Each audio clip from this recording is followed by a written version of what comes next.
Welcome to the final episode of the Running Back by Committee series here on Fantasy Focus, brought to you by the Original Hooters. I'm Derek Tate alongside Matt Bucks and Ryan Levy as we attempt to try to break down the backfield of the Detroit Lions there in the Motor City heading into the 2020 NFL season. And guys, you know how high I was on the running back out of the University of Georgia heading into the NFL draft, Deandre Swift. And unfortunately, he lands in a spot that he'll have value, but he's not going to be the bell cow back because Kerryon Johnson last season was effective when he was healthy, but so far during his 3-year NFL career, he has not been able to consistently stay healthy. So now we have a potential running back by committee mess. So Levy, I'm going to throw it to you first. Right now, Deandre Swift, I believe, is averaging going in the 5th round on fantasy draft day, whereas Kerryon Johnson is a little bit later, about 3 or 4 rounds later, if I'm not mistaken, if you want to clarify that real quick. But who do you like more at their current ADP price? Yeah, I like both of these players a lot. I don't like that they're on the same team in a Matt Patricia-led offense. So I feel like I'm going to draft Kerryon at his 906 ADP. Deandre Swift's going a little bit too early for me at 512. I think this is going to be a true committee, so I'm not really that excited about this offense as a whole. I like Kenny Golladay, and I like Stafford quite a bit, actually, and I'll even take some shares of Marvin Jones. But from a running back perspective, I just think the value is much better on Kerryon Johnson on draft day. But I think both of these guys can have some standalone value. I just see it being like 150 touches a piece, 150 carries at least for Kerryon Johnson, in my opinion. See, that's where I kind of differ from you. I think they'll both have about 120 carries. I don't think it's going to be this. We're just going to be all of a sudden running the football down teams' throats there in Detroit. That's my main concern. I hate the landing spot for Swift. I hate the fact that Kerryon has to deal with this because from what I've seen with Kerryon Johnson, he's a guy that I wouldn't say I fully trust him, but he's definitely worth that dart throw. And this year, I'll continue with that trend. I would invest in him in the 9th round. I feel pretty good about it. I feel like I'll get 5 touchdowns if he stays healthy at minimum, and he will be somewhat productive with his touches. But the fact that we have Swift, and then we have Kerryon, and not to fail to mention here, Bo Scarborough didn't look terrible last year by any stretch of the imagination. Kind of weird they didn't have too many goal line looks with Bo, but that's really what he's built for. I mean, he might be almost nearly as menacing as a guy like Derrick Henry, but he's not Derrick Henry. But I hate this. I hate that Swift went to Detroit. It really is where fantasy running backs go to die. And when's the last time, Tate, you felt confident picking a Detroit Lions running back outside of Barry Sanders, which I don't think you ever did because he retired after, 8 seasons in the NFL? Yeah, I didn't play fantasy football way back when the great Barry Sanders, was tearing up the NFL. But when it comes to Deandre Swift, I still believe in his talent, and there's a reason why they took him in the 2nd round. It's unfortunate that he's going to have to compete with and really split carries with Kerryon Johnson because I don't see a scenario where even if Deandre Swift wins the starting job, I don't see Kerryon Johnson not seeing 100 carries at least. That's probably on the lower side. Right. And he, by the way, I know in the open I said he had a 3-year NFL career. He's entering his 3rd year. He's only had 2 seasons in the National Football League. And it's unfortunate because they tried to have Kerryon Johnson be the lead dog last year. The opportunity was right there, and he couldn't stay healthy. So now this is what happens. You bring in Deandre Swift,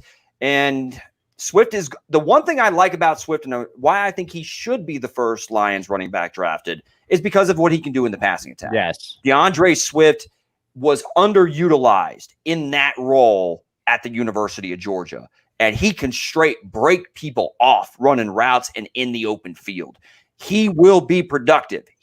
I think he's going to catch 50 passes at least. Ooh. If you want to go ahead and take money on that, that's fine. No. But the Lions, I think, are going to be playing from behind quite a bit. I see Matthew Stafford with a reliable pass-catching back like Swift out of the backfield. I see him having a nice PPR floor. Kerryon Johnson, though, can catch the ball too. Right. And I see him catching somewhere between 20 to 30 passes if he's healthy.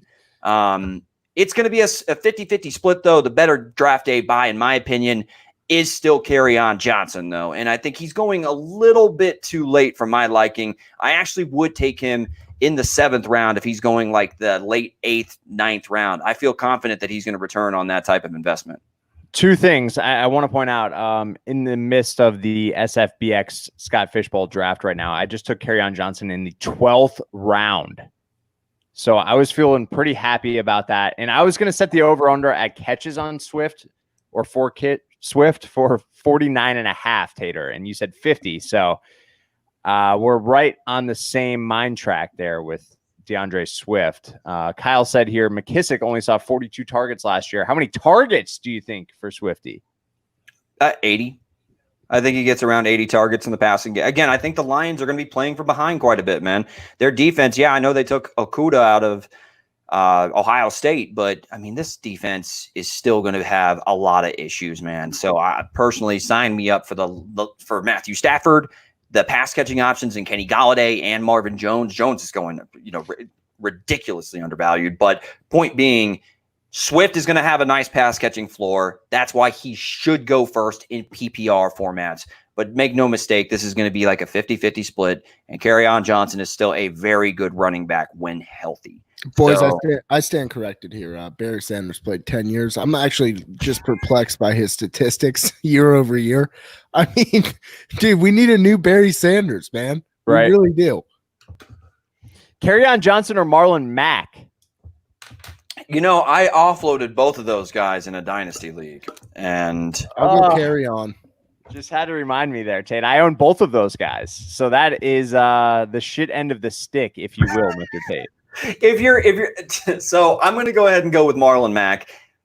They have a better offensive line there in Indianapolis, arguably the best in the entire National Football League. They want to run the football, control the clock. I think that they're better built to play small ball and try to run the football down your throat than the Detroit Lions are. No offense to their offensive line, which is a good one there in Detroit, but if you're giving me Marlon Mac or Kerryon Johnson, I like Mac a little bit more than Kerryon. I have a question here. So you think Swift plays in more to the 2020 plan for the Detroit Lions than a Jonathan Taylor does for the 2020 Colts? I think Taylor and Mac are both going to be very productive. Okay. Yeah. The offensive line. I mean, Taylor, with his physical style and downhill runner, I think he is a match made in heaven there with that Indianapolis Colts offensive system.